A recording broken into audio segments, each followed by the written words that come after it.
pessoal, voltamos para mais uma aula e dessa vez nós vamos precisar dos livros de história.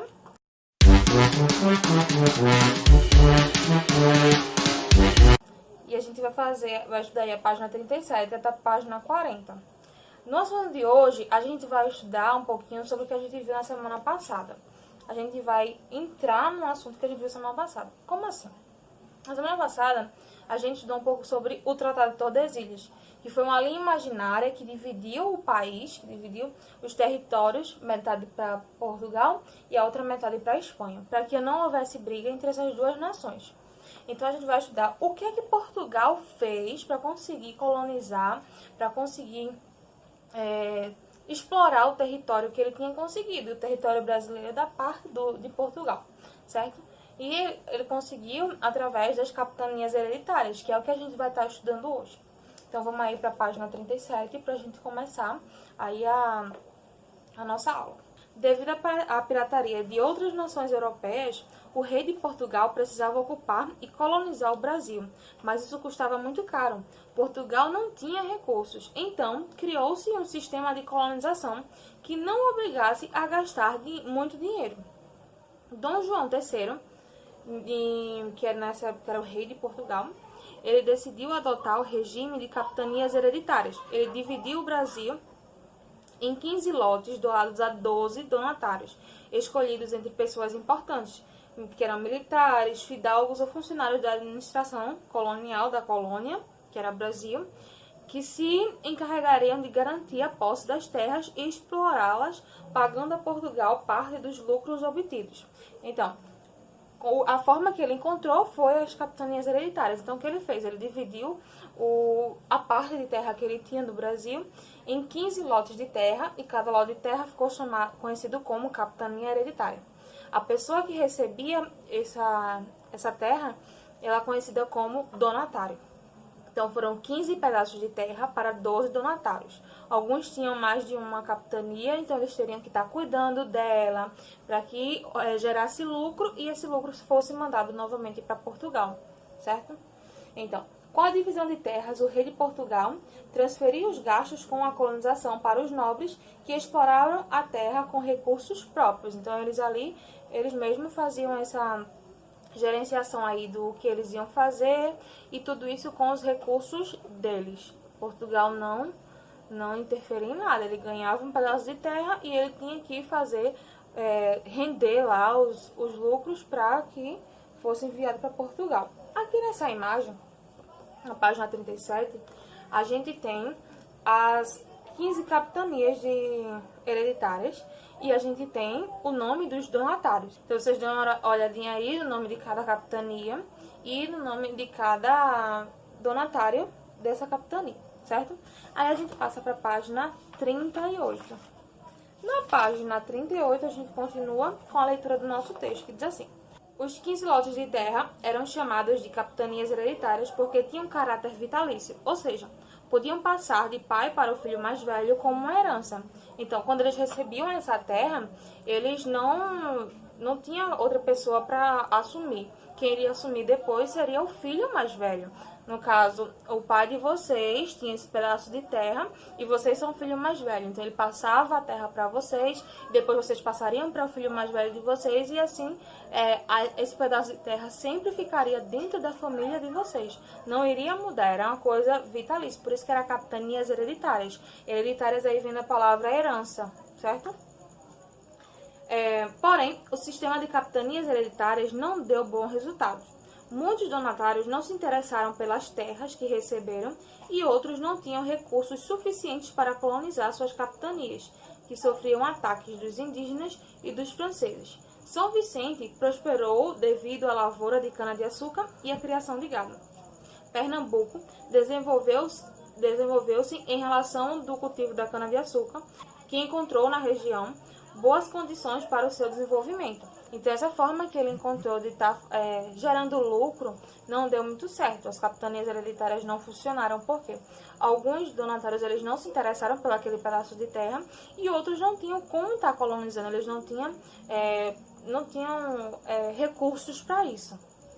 porque Portugal também não enviava, eles deveriam fazer tudo com o que eles tinham, certo? Então, somente duas capitanias elas prosperaram, que foi a de São Vicente, com a criação de gado e a cana-de-açúcar, e Pernambuco pelo cultivo da cana-de-açúcar.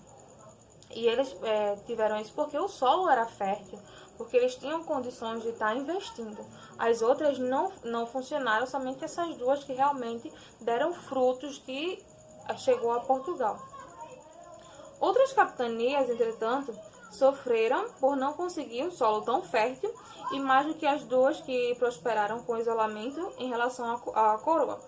Devido às condições precárias de meio de transporte da época, essas capitanias ficavam largadas à própria sorte.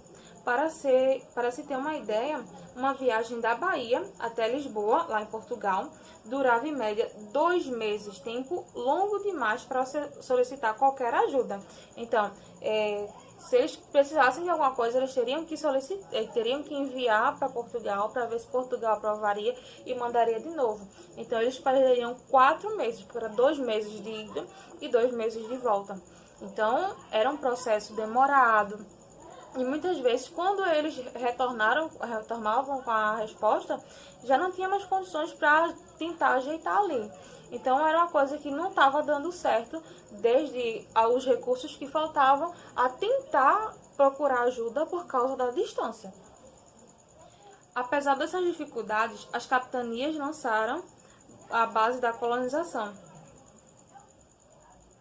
Apesar das dificuldades, as capitanias lançaram as bases da colonização, pela formação dos primeiros núcleos de povoamento, como São Vicente, em 1532, Olinda, em 1537 e Santos, em 1545, além de preservar a posse da terra nas mãos de Portugal e apontar as possibilidades de exploração econômica, especialmente na cana-de-açúcar. Então, aí ele mostra, né, as dificuldades que algumas das capitanias enfrentaram e por que isso não deu certo. Então, a gente agora vai para atividade.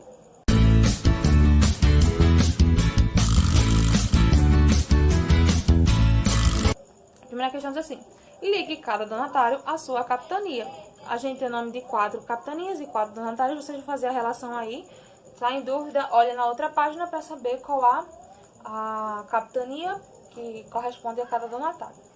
Segunda questão: quem Dom João III selecionou para a adoção de terras? Pinte os retângulos com as respostas corretas. A gente tem aí escravos, homens brancos e pobres, militares, fidalgos, alfaiates e administradores da colônia. Então, quais desses eles escolheram? Não é só uma. São 3 que vocês vão dizer que ele escolheu. 3 desses aí vocês vão encontrar e vão estar pintando esses retângulos.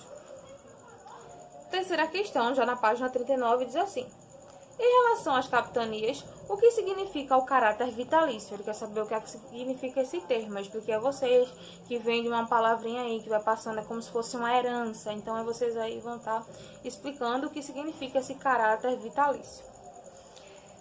Quarta questão: use as palavras do quadro abaixo para completar o texto a seguir. Aí a gente tem 15, caráter vitalício, hereditário e capitanias hereditárias. Aí vocês vão estar fazendo aí a relação com as frases que a gente tem aí, qual melhor se encaixa.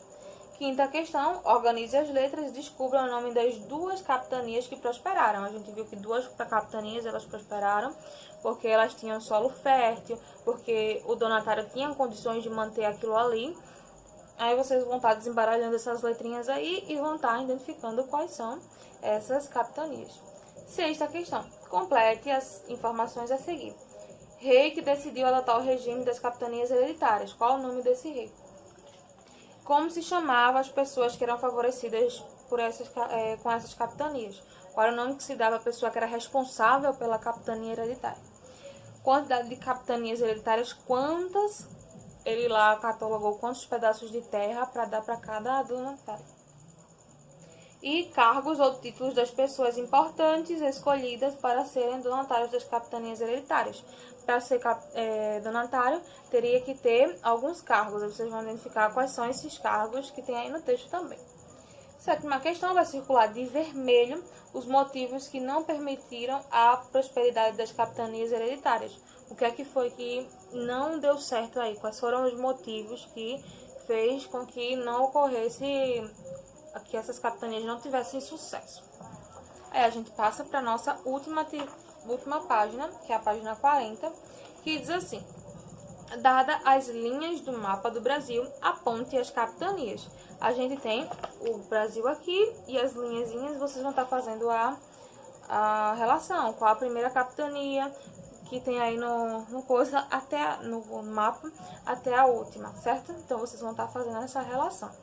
Bom desempenho quando for realizar a atividade. Eu sei que vocês são capazes de responder.